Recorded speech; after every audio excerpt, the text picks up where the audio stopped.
How's it going? How are you? Welcome back. Here we are, another week. Happy Monday. Are you feeling stressed out? How are things going? You doing okay? I hope you're doing okay. I know things can be a little bit confusing out in the world, and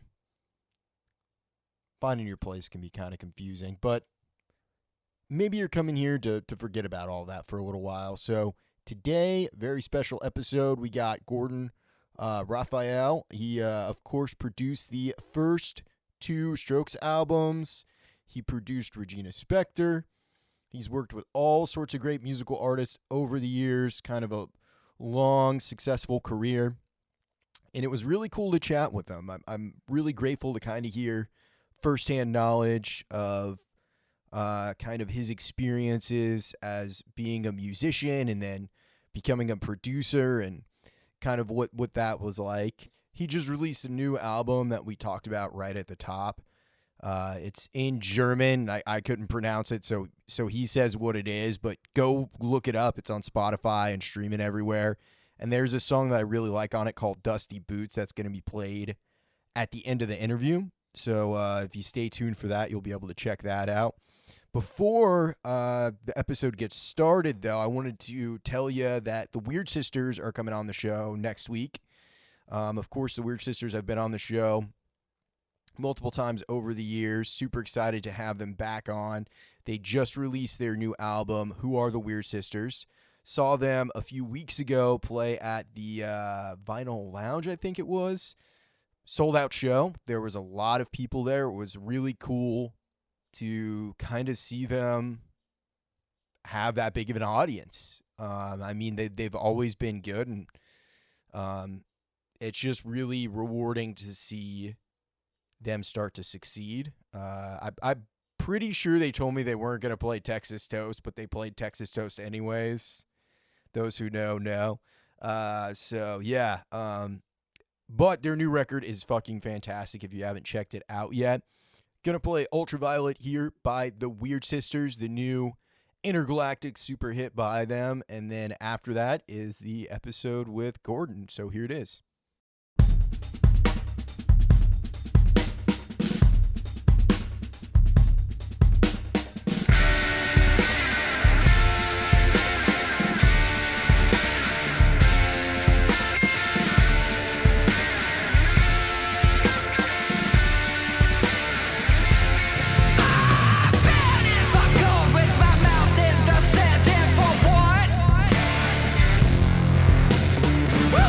Reflect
Okay, recording in progress. Gordon, thank you so much for taking the time to do this.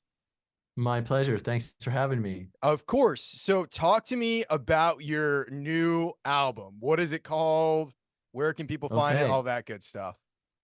My new album is called Im Sinne des Erfinders, which is a German expression that means in the spirit of the inventor. Okay. And why did you go with that title? Because when I was compiling that album, I was living in Berlin.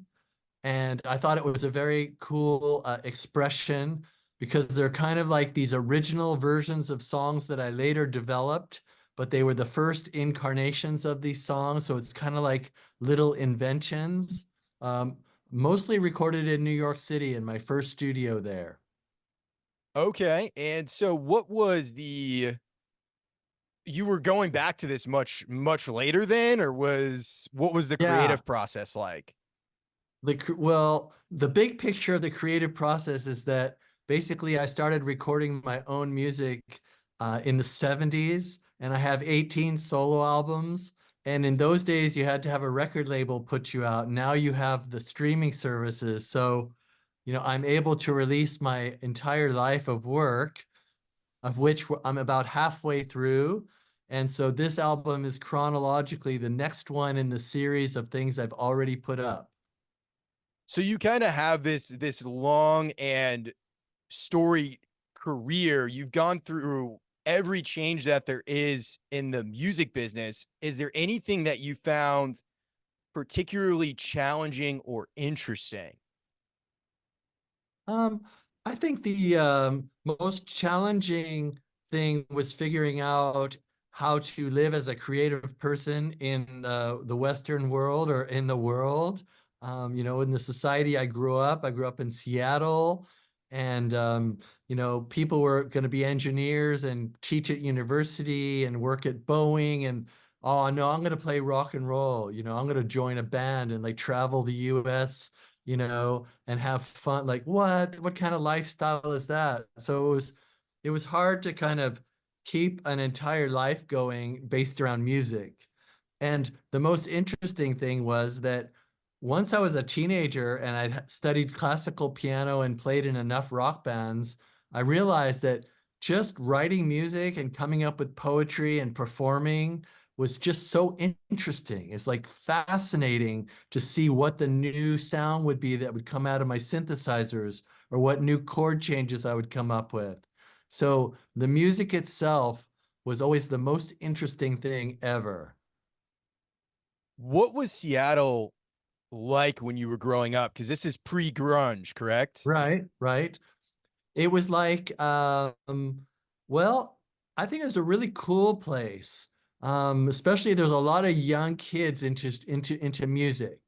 I hung out with a lot of young musicians, like, in my early teens that were already really developed on their instrument, and everybody wanted to rock. On the other hand, as I said before, the basis of the society was more, kind of straightforward and more corporate, and the Get a neighbors would look at job. you like, what, Yeah. why are you wearing a silver suit and carrying a mannequin? Why are you wearing a top hat? Whatever. Like the people were questioning me and my friends a lot for our choices of lifestyle. So did you have a bunch of weirdo friends that you grew up with that you kind of fed off of each other and daydreamed with? Absolutely. Just from the time I was like 10 years old, my other friends in elementary school were already studying like John Lennon's writing and talking about the meaning of his lyrics. And soon we were playing in bands together and challenging each other to see who could play the most difficult classical piano pieces. And so, yeah, I had a good group of people that had bright minds and really pursued their talent at a very early age. Did you have any kind of mentors that were a few years older than you, like maybe a teacher or a sibling's friend or anything like that, or was it just your buddies? Um, In school, we had a particularly great creative writing teacher who showed us the writings of Kurt Vonnegut and Hermann Hesse. and it was really supportive of us being creative and going out there with our writing. And then I had two particularly amazing piano teachers. One of them, I'm glad I had it in this order. When I was 10 years old, I worked with this guy who taught me how to improvise. He said, "This is the most important part. Just make stuff up. And here's how you make stuff up. Now make something up for next week." And so I kind of learned how to be liberated with music before I learned how to be structured. And then in high school, I had a very incredibly strict but gifted classical piano teacher. And he just wanted me to work hard and he didn't want me to make any mistakes. And he knew what he considered the best pieces of music. He was the complete authoritarian figure, but he was also kind of cool because he was so nerdy about music. So I got my kind of structured formal training later. Interesting. Yeah, it was similar for me in a way. I grew up in Maine, and my first job was at a recording studio. It was this place called the Maple Room in Lewiston, Maine, Wow. which, Lucky yeah, you. I was very lucky. So I had this mentor. His name was, oddly enough, his name was also Taylor Messplay, and he was my next door neighbor in this town called Durham, Maine, which is Stephen King's childhood, like where he spent his childhood at. So I Right. kind of had that, and there was this improv jazz night that would happen every Monday night, and there was this band called Snow Monks, and it was led by this beatnik poet. His name was Gil, and he would read poems called Nixon's Youth and things to that effect. So it had such a big impact on me. And then later in high school, I had a teacher named Matt Fogg who just busted my chops over everything. So I'm a bass player. So there's like Right. no room for error. And he's a keyboard player. So he would just ride me to really push me to become a good player. So in Maine, Right. it's kind of odd because there's not much of anything going on there, really. It's a pretty Uh-huh. quiet, sleepy place, but I had two great musical experiences at a young age, and kind of Cool. saw the difference of what it meant to be a professional musician on both the recording and engineering side, and then on the playing side, being a working musician. Right on. When did Skies Cry Mary come into the picture? Our Sky Cries Mary. Um, let's see. Well, by the time the big Seattle grunge revolution hit with like Mudhoney and Tad, I had already ventured to New York and failed there, and then I was living in Los Angeles. And things were going so good in my old hometown of Seattle that I said I'd be a fool not to go back there and be part of it. So I went back to Seattle about 1991, and I was lucky enough to join this group called Sky Cries Mary, who were looking for somebody that would have. I just had like walls of synthesizers and samplers, and I could make as crazy a sound as I wanted, as many sound like improvise even on like a soundscape level. And they had dancers and light show and a DJ and two singers, guitar, bass, and drums. And so basically, I got this electronic soundtrack job with them, and it was very successful and very fun. What was that experience like of finally playing in all these bands? Then you get into a band where it starts working out.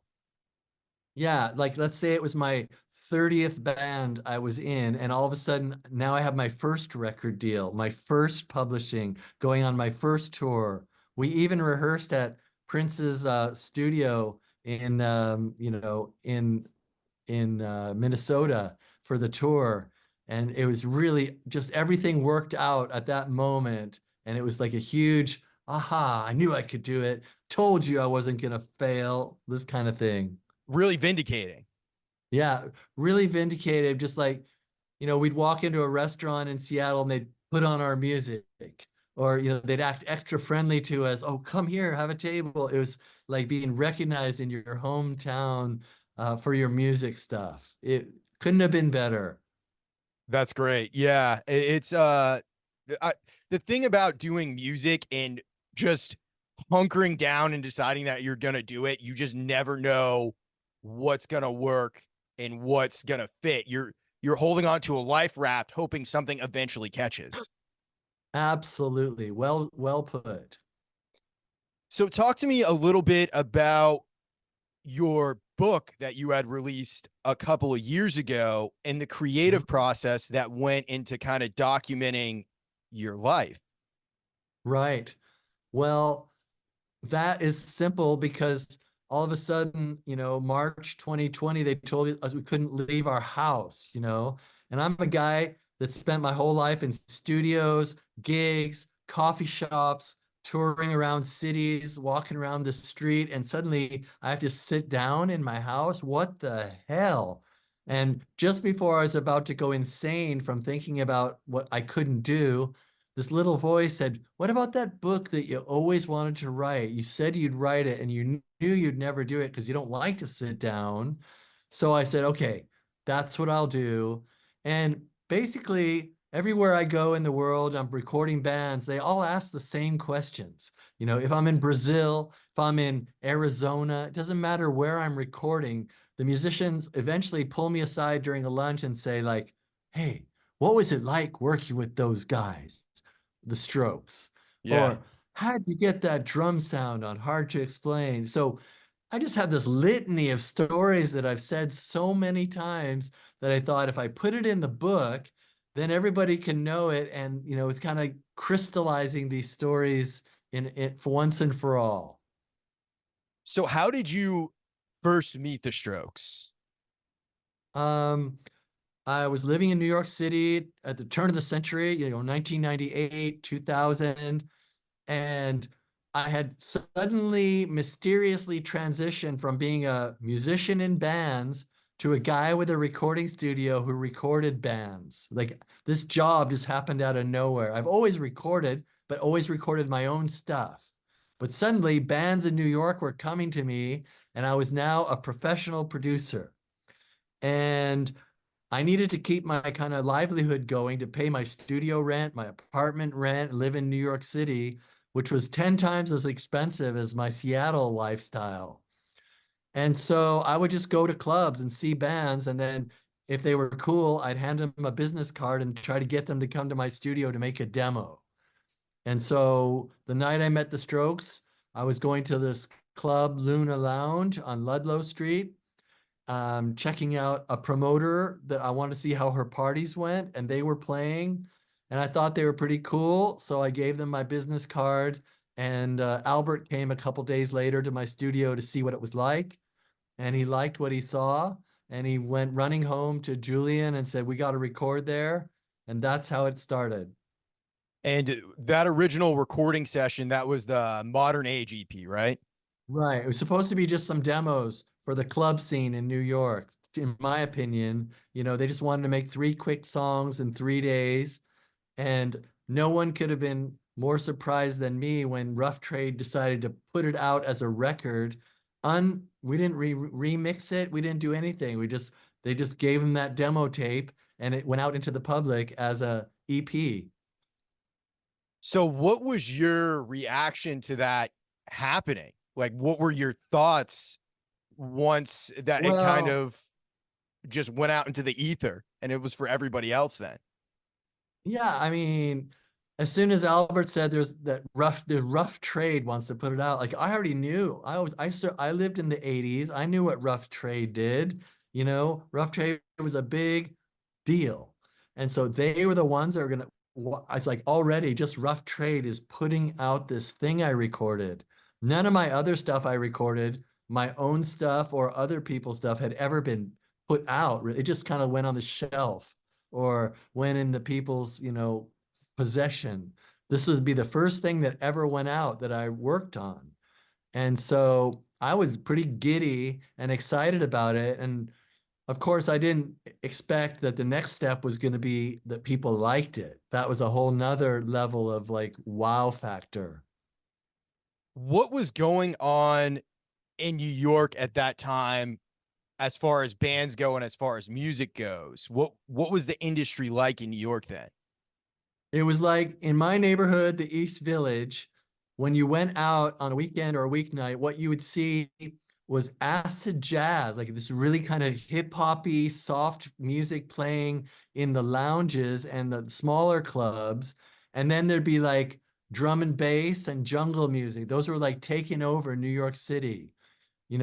People weren't that into rock and roll anymore because the grunge movement with Nirvana and Soundgarden, it kind of peaked 6 years before that. It was overseen, and now a new musical scene was taking over. So rock and roll wasn't the dominant factor in New York when I lived there in the late 90s and early 2000s. That's for sure. So the EP comes out, and kind of the Huh? whole story is fabled. There's a bidding war, all of that.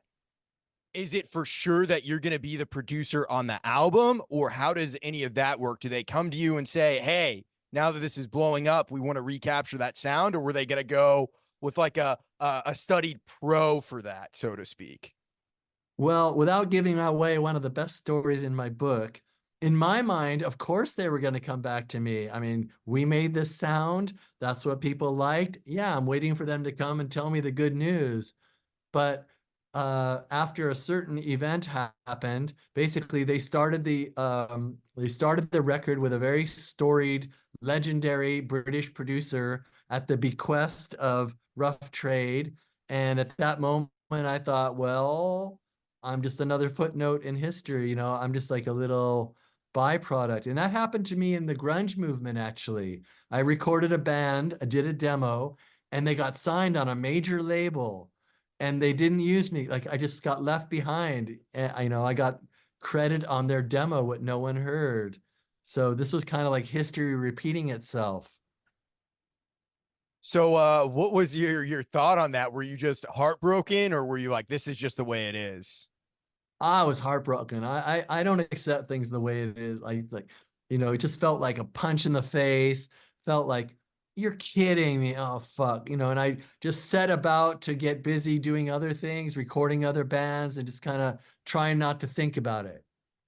And So also, even though they just had that success with the demo, it wasn't like they were, huge, it wasn't like they were giants yet. It was just kind of, there was a buzz, it was rising up, but already, even that, I was trying to just forget about it. when did they come to you to ask you to produce the record?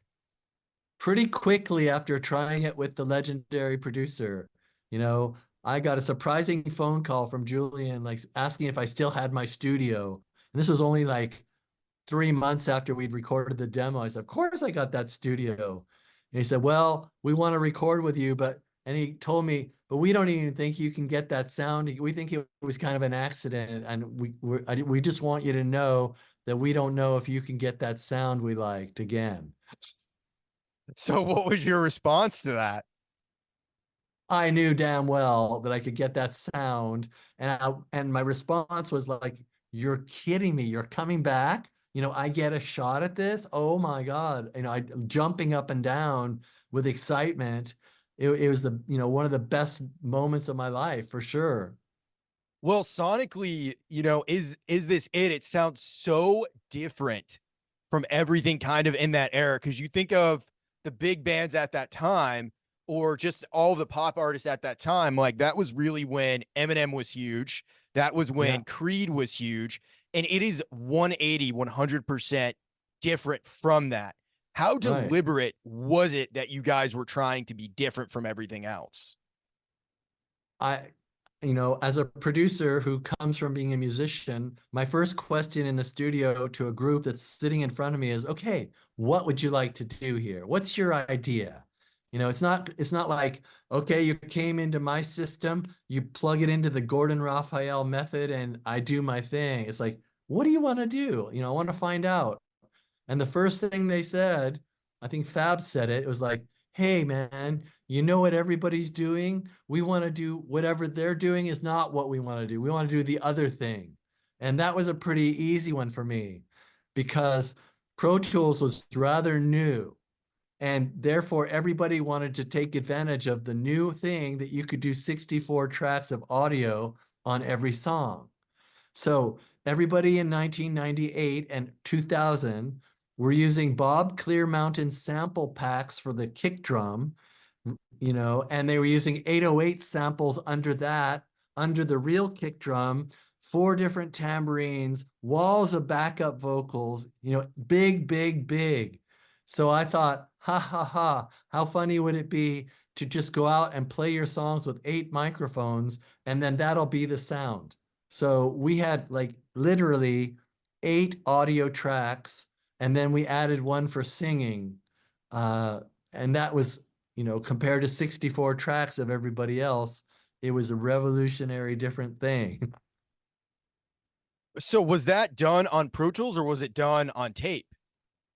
It was done with something called eMagic Logic, which was our software, and it was talking to Pro Tools hardware and plugins inside this new computer that had just come out called G4.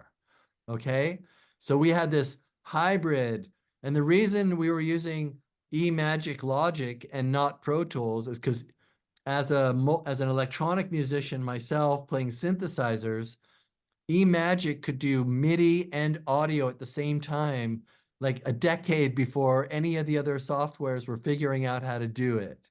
So it was just completely cool that we had this German software that, of course, they later sold to Apple. And we had German software we were recording on, and then the Pro Tools engine for converting and capturing. And were you kind of mixing as you go while you guys were doing the album, or how did that work? I always mix as I go so that everybody knows what they're getting, but the Strokes were extremely detail oriented. So even though at the end of the day, the song sounded killer cool and pretty damn mixed, they would have 3 or 4 days of ideas to try on every song. Like, raise this up. Now on the G, my bass is slightly quieter than when I play the F sharp. Make every G louder so that it matches the F sharp. Like there was a lot of mixing done after the recording, even though I had pretty well mixed the recording. Well, it's interesting that you bring that up because it's like when you listen to the album, the way they compose their songs, it's very counterpoint heavy. It's almost like a piece Right of on. classical music, Yes. because there's Nick's part and then there is Albert's part, then there's the bass part, then there's the vocal melody, and of course the drums underneath all of that. So everything Right. kind of interacts in a really beautiful way on that Mhm. record. So like when you're trying to capture something like that, were they wanting to do like one take and get raw authenticity, or were they like, we have to have it perfect? Because it sounds They very wanted precise. They wanted raw authenticity, and they were willing to work and sweat and bleed as hard as they needed to play the song until it was perfect. It's not micro edited. It's not like super chopped up. There's a few little movements on some songs that are chops, but most of it is actually played that way and then mixed so that in case one hi-hat was a little quieter than the other, we could make it even, and also so that each part of those counterpoint melodies could be heard clearly without drowning out the other one. Well, it's very symphonic. Like that's when I think Yeah. of the first record, that's what I think of. Just Yeah. like I was mentioning, because of the way, especially the way that the guitars are, like the way that Yeah. Nick and Albert play together, it's a sound, and I feel like even 20, 25 years on, that's still a sound that people go for today when they're like, well, we want to sound like the Strokes. Um, Right. Listening to that record, you kind of mentioned it towards the beginning of the conversation, like the drums on Hard to Explain. Like, how did you get that mechanicalized industrial sound? Well, all through the 90s, when people in my town were listening to our, rock, grunge rock stuff, Mudhoney, Alice in Chains, I liked those bands too, but my heart was with Skinny Puppy in Vancouver, Canada. And they were an Industrial. industrial electronic band with synthesizers and drum machines. And so I had so much experience working with 808s, 909, DMX drum machine. I owned them. I used them on all my songs in the 90s. So that when they told me that they had written a song on a drum machine and they wished that they could use Fab playing the drums, but somehow have the sound of the drum machine. It was like no problem for me to, oh, I could do that. I could use EQ and gates and make it sound really mechanical and wrong, really artificial, even though it's really drums. I could hype it in such a way that it sounds like a machine is being played. One of the things that I think is that always sticks out to me on that record is the sound of Julian's vocals. How did you get Yeah. that sound? Um, Audio Technica 4033A, cheap $400 condenser mic, which was like one of our best mics at the studio, and Avalon 737 SP tube preamp, which has its own built-in EQ and compressor. And that's all you're hearing. There's no plugins, no reverb, no nothing. Just a guy singing into a microphone through a preamp strip, and that's it. Done. Interesting, because I feel like a lot when I see people talking about his vocal chain for that album, they bring up like the sound of a PV practice amp. Right? So that's incorrect then from what people are It's saying. it's highly apocryphal because the very first idea I had when they wanted to do it in this new way was I had a PV keyboard amp in my studio, and Julian did the very first take of the modern age on the EP version with this live with the band through this PV practice amp. And after one take, he said, "Nah, I can't hear myself well enough, and I want to do it afterwards." And as a matter of fact, I think two notes from that original take wound up mixed into the other ones on the EP version of the modern age. So there is a micro kernel, a corn-sized kernel of truth to the PV, but it only lasted one take. And then all the other weeks of recording I did with them, it was through this Avalon and condenser mic. Interesting. Okay. Um, Mhm. so the record comes out. What happens in your life? Like what changes happen? Well, even as we were making the album, it felt like the temperature was rising because all the labels were we started it before they were signed in America. So all the labels were after their asses. They were really courting the band heavily, which was already feeling like, what are we in Hollywood? Like, what is going on? We're in our little East Village studio, and all the labels are trying to get this band. It's so cool. So when the record came out, in my mind, there was no doubt that it was just about to blow up. It was going to blow up. I didn't know how fast it would be, but it felt undeniable that the momentum that was all around it, I couldn't see how it would fail. I really could. I felt really confident and super excited. Well, it was just so different. I think that the Mhm. sound was so different, and it was like simultaneously a throwback sound and something that sounded new. Because it's like you think of course, all the great New York bands, Velvet Underground, the Ramones, whatever it was. And now there are these five guys who are in their early 20s. They're good looking. A lot of them, the children of immigrants from successful families, and they just seem to come out of nowhere. That Right. I feel like that's what's always funny when someone blows up. It's the out of nowhere overnight thing, but it's like Mhm. everything that you're explaining was very purposeful as far as the way that they were recording, and it just seems like maybe the times were changing and swung in their direction. Yeah, absolutely. It has a lot to do with the times. Like, this thing comes out and it's different than everything else. And yet, instead of being rejected because of the difference, like, it just melts people's hearts in a new way. And I've always liked music that comes out of left field and takes over. Like, I don't know, even something like Pearl Jam or Alice in Chains. Like, nobody heard that before. And then it's like suddenly everybody's just madly in love with it. Jimi Hendrix, Yeah, no, for sure. Um, so Is This It comes out. They're the biggest band in the world, basically. They're blowing up. Uh, Room on Fire, once did they have you chosen as a producer for that and said, hey, we're going to replicate this and kind of do similar fashion, or how did that all that work? They told me, hey, we really want to use the Radiohead producer. And so they started it with Radiohead's producer again. So, yeah, Were you those, heartbroken again? yeah, I was heartbroken. And this time I wanted to punch somebody, but, again, I was just getting busy with other stuff, and I got a call. I was living in London by then, and I got a call at my house in London from the manager of the Strokes saying, "Hey, how'd you like to come to New York?" Like, what for?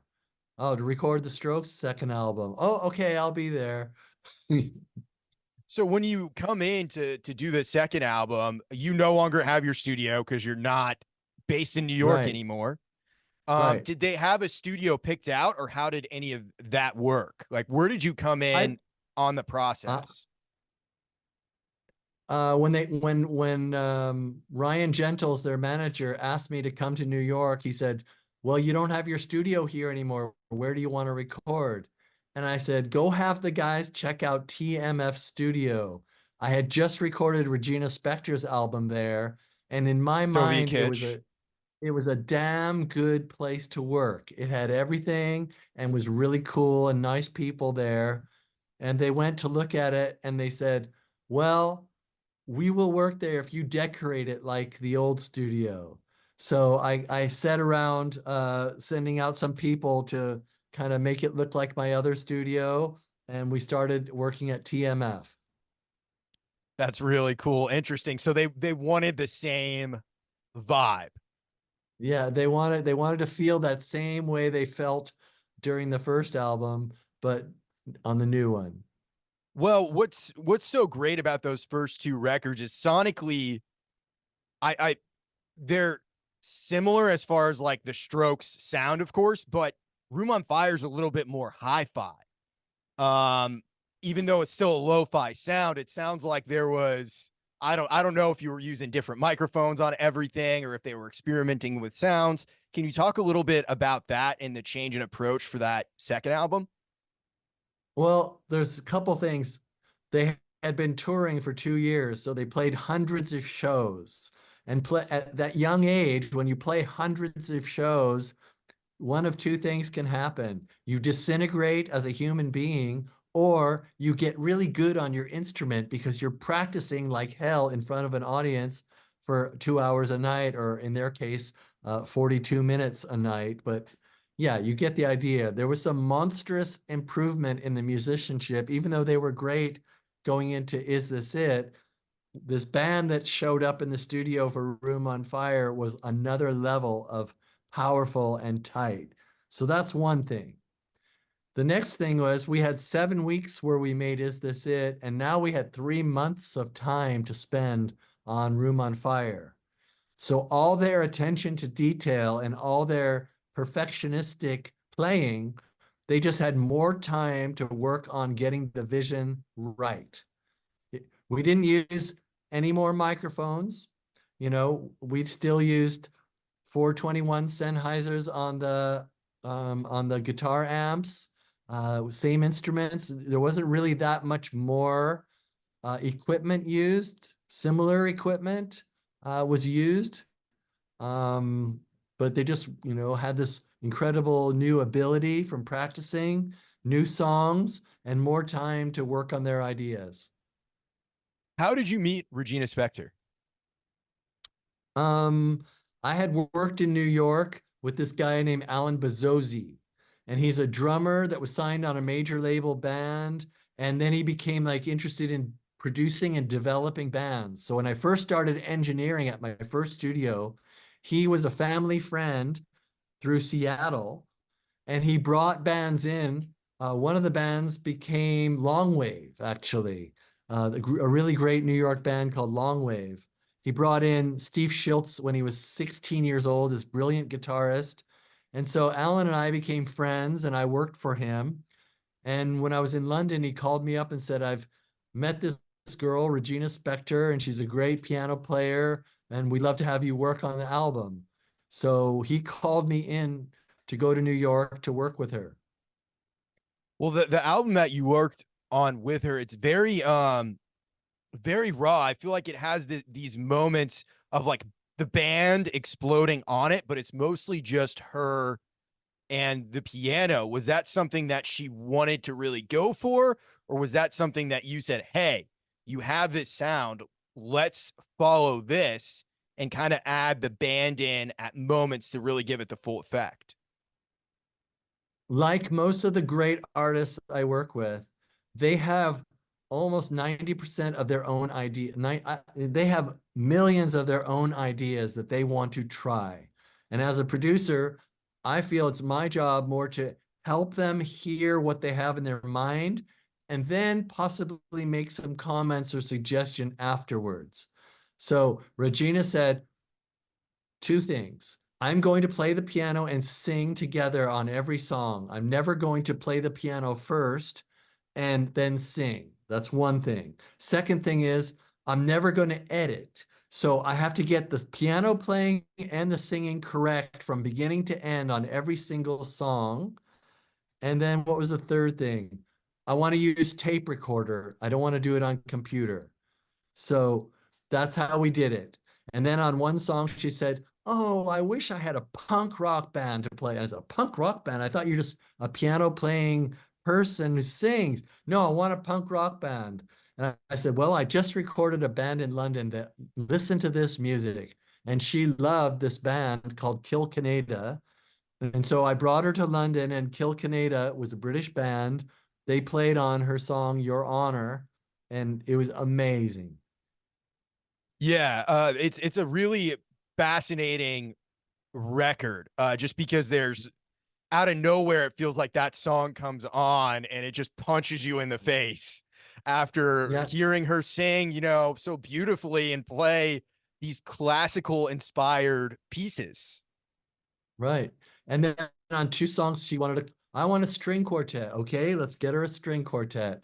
And she's sitting there singing the parts to the musician, just make, okay, you sing that, you play this. She was just like showing them the parts on the spot from the piano. And somehow it came together and we got two fantastic songs on that album with string quartets. Did you produce Modern Girls and Old Fashioned Men? I did, in fact, Okay, yes. so how did that link up happen? Was that from you? Did you introduce Regina to the Strokes? Okay, so when I was making Room on Fire, one time at about 4 in the morning after a long day of work, Julian was kind of passed out on the couch and I was at the computer and no one else was there. And I had this idea. I said, "Hey, Julian, would you like to hear something I recorded here at the same studio about 6 months ago?" And he looked at me like, "Gordon, you know I don't like the music you like. We have different tastes in music, dude." And I said, "No, no, just listen to this." And I played him Poor Little Rich Boy by Regina Spector. And instead of telling me to turn it off and giving me a grumble, to my surprise, he said, "Play another one." And I played another one, and he said, "Burn me a CD of this. I want to take it home." And the result of that was that he wound up taking Regina Spector on tour of the US when Room on Fire was released. The tour was Regina, then the Kings of Leon, and then the Strokes. So Oh, wow. suddenly, I got Regina touring with the Strokes, and this blew up her career. Every label in the world wanted to know, who is this person that Julian Casablancas is taking on tour? And so that's how they were on tour together in the US. Now I had this idea of when the Strokes got to Seattle, I was going to take them to my friend's studio on a farm, a beautiful studio, Bear Creek. And I talked to the owners of the studio. I said, "Listen, the Strokes have a day off. What if you give me free studio time and I show them your studio? And if they like it, maybe the next album will be done there." So the day that all worked out, they come out to the studio, and to my surprise, Julian says, "Hey, I'm doing a duet with Regina Spektor." And I go, "What the hell? A Strokes duet with Regina? How could that even work?" And they showed me, we recorded it in one day, mixed it in another day. Uh, the guy, Ryan Hadlock, great American producer, he was engineering that session at Bear Creek. That's his studio. And I was producing it, and it was a very easy 2 days with a beautiful result. I love that song. I speaking of counterpoint, just the way that the band is playing and then Julian and Regina's vocals kind of intertwine. They Right. complement each other so well, their voices. It kind of Absolutely. it almost reminds me of like a Frank and Nancy song from the 60s, their vocal takes. Just the Right. way they're interweaving, it's kind of this beautiful classical thing. Uh Right. One thing that I'm kind of curious about is you mentioned that you moved over to London after Is This Mhm. It? Had you always wanted to live in London and then you had the means to finally do it? I always was inspired primarily by British rock and roll for sure, from the Beatles Led Zeppelin, Yes, all these bands really, really hit me. And somewhere in early 2002, I had opportunity to work with some bands in London. So I went over there and I wound up staying. And that's just, and plus, the UK was the first adopters of the Strokes. It took a little while. It took a couple years before Strokes mania hit in the US because everything goes a little slower. It's Sure. bigger. So you have to tour around and around a few more times. Whereas in the UK, you can practically play one or two shows and the papers will spread the news far and wide. So when I landed in London, everywhere I went, people loved the Strokes and wanted me to work. So it was a natural thing for me to stay. Yeah, it was a friendly place to be. Absolutely, Strokes mania. Have you ever gotten to record at Abbey Road? Not this Christmas, one before, I recorded for a week at Abbey Road for the first time. And in fact, I never even walked by the place before. I never thought about it. I thought I'll never work there, so why should I look at it? And I got invited to record a band from Finland, and we worked there for 7 days. It was very interesting. What was it like recording at such a legendary place? It felt like you're in the Disneyland of music, The cafeteria is decorated pretty much the same as it was, and they have pictures of the Beatles eating their food in that cafeteria. So you're there looking at them, and you're in their studio, in their control room, playing on their piano, using their microphones. Uh, it was a pretty spectacular feeling. That's really cool. That's really cool. So one thing I'm kind of curious about in talking to you, kind of back towards the beginning of our conversation, there's all of these changes that have happened in music. One of the next, I think, waves that we're kind of facing right now is AI. How do you think AI is going to be involved in music making? Like, what are your thoughts on AI in general? Um, I've seen some interesting AI paintings. Mm-hmm. I haven't I haven't heard anything from a I haven't really explored it very much, but sometimes people say, check this out. It's Elvis singing a Nirvana song. And I'm listening to it going like, no, it's not. And besides, who cares? That's not why I listened to music. I Sure. listen to music. I personally listen to music to hear a human being expressing something from their life from a point of view I never considered, but it also relates to me and takes over my desire. I get really excited when I hear new music that I like. Like it's like my best friend. A new song that I like is like meeting a new best friend. And I mean, AI sounds like a tool that could be used for a number of different things, writing college papers, whatever. But the day I'll let you know the day I hear an AI generated song that makes me want to hear it again and like becomes one of like impacts my life. It hasn't happened yet. I don't cast doubts in its path, but I don't really think that's how music works. Well, I think it's about to radicalize, especially when you think of major labels and what they're trying to do. I mean, they're trying to do it for a profit, and there's nothing wrong with that. They're running a business. Right. But like my Mhm. thought is 5, 10 years from now, are we gonna get an Elvis like covers album where he's singing Nirvana songs? Are we gonna Right. get, because it already exists.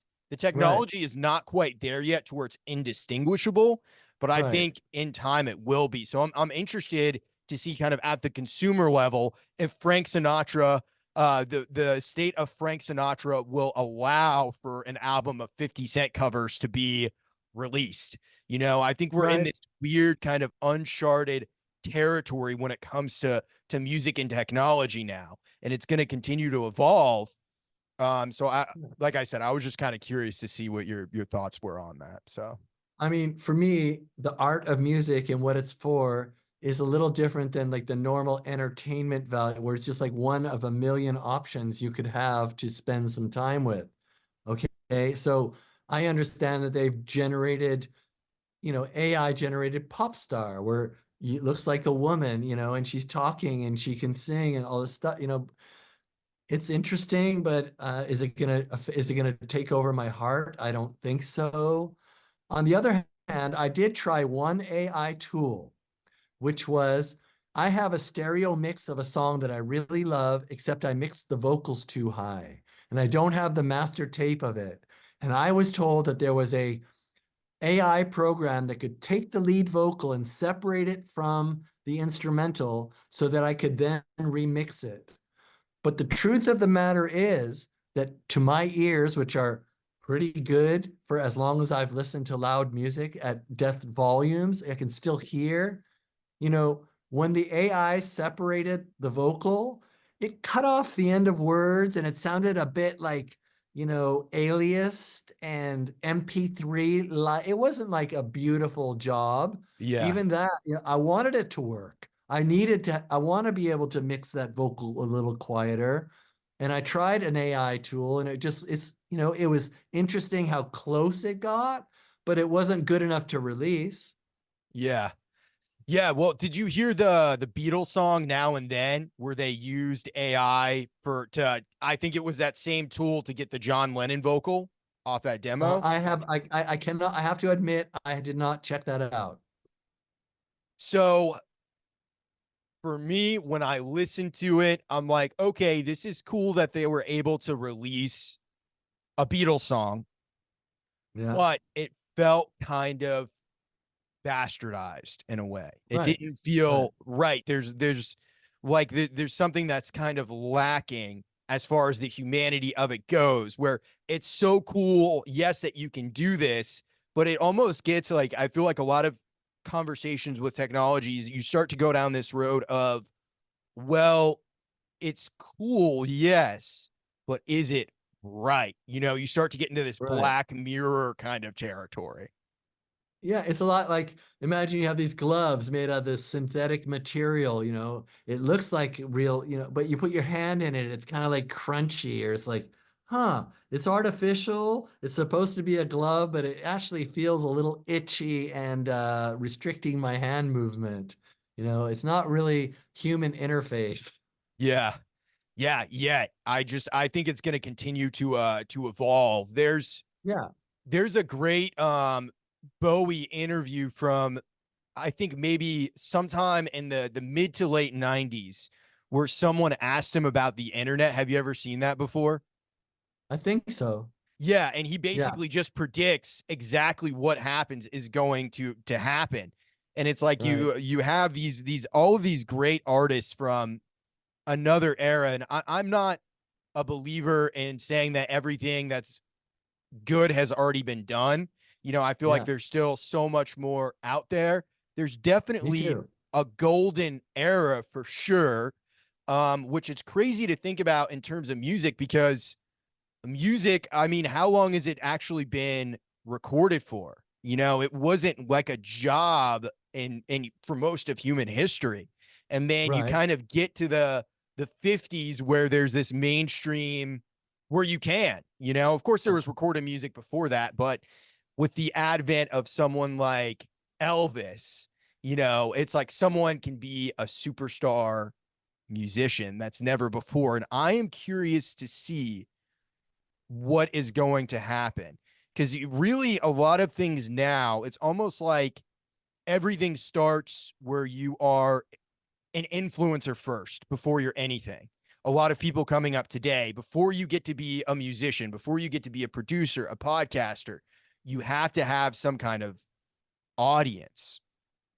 Right. What is your opinion on balancing social media and that influencer kind of a thing with still being an artist? Yeah, I think it's really hard. I think there's all kinds of opportunities, but the I remember the time it took me to learn my instrument and really craft a song and like, if I would have had to spend part of that day promoting something or thinking about making a TikTok video, it took me decades of really, really honing in on sounds and putting things together. And I'm lucky that I had all that time to really concentrate on it, to like make a body of work. So I think it's hard to be a masterful musician, really, really dedicating yourself to exploring the limits of your creativity and your artistic ability, and still have time for really working on the internet. Well, it makes me think too of maybe like a lot of music, like instrument player influencers, whether it's guitar player or bass, whatever it is, they're always these shredder crazy players, but you have Right. someone to take it back to the Strokes like Nikolai, where he's not a super flashy player at all, but that's what makes him good. So it's like, how do you find space for someone like that today who's coming up? So I appreciate you sharing all that. I was just kind of curious what your thoughts were. No, I Um, think that you hit it right. Like, the idea that you should film everything for like some of the greatest things I ever did in my life many times were the result of very slow, make a mistake, soul erase it, make an accident, get nervous. It's like take a long time to get a solo right. It's not like you turn on the camera and just flash away.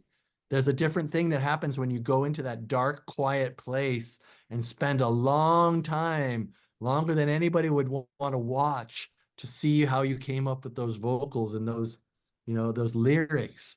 I think it's very different than just this surface stuff. Like, look how technically I can play, look how fast, and look how cute I can look while I play. All this stuff is a different set of entertainment standards than digging deeply into your subconscious and into your heart and pulling out some piece of work that could affect humanity. Well, based on that, what advice would you have for a young musician or a young producer who is trying to make their way in the industry and have a career now? I guess if I look at the nuts and bolts of what I did, just at every moment that I possibly could, I was just going towards what seemed the most interesting and the most fun. And if people said like, "Hey, that's dangerous, you should really get a job," or "Hey, that's silly, you should go to school," I know I don't want to do that. I want to like hook up a fuzz pedal into an echo machine, and I want to whisper poetry into a microphone with echo and face. Like, I just went for what seemed to be awesome and cool in my own mind. And so I think everybody should do that, whether it's doing somersaults on the internet and filming your friends, or dressing up, in model clothing and getting thousands of listeners, whatever it is that is your real passion, just like go for it at all costs. I think that's my best advice. Well, Gordon, I think that is the perfect place to end this at. In post, I would love to add I think the song Dusty Boots off your new record at the end of this episode. Would you be cool with me playing that? I love that song, and no one's hardly ever mentioned it. So thank you. Yeah, of course. Well, hey, thank you so much for taking the time to do this. Hey, thanks for having me on again. I made some audio. Maybe it turned out well. I'll send it to you if it didn't distort the whole time because I'm Okay, yelling. perfect. Okay? Sounds good. Awesome. All right. Keep on dreaming. See you next week.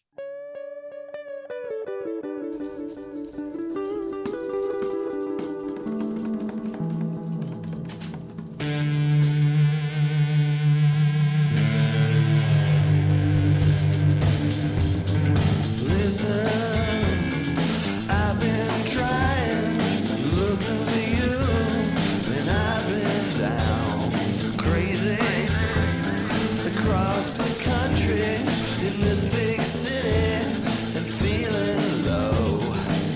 But this time I'm gonna change it. I see you coming and I won't look away. Yeah, reading passion signs on a road we're riding down. The color from your eyes in a dream as close as we are now. It never seems to end. Hang on, traveler. What you think is all you'll find. Open your eyes now, baby.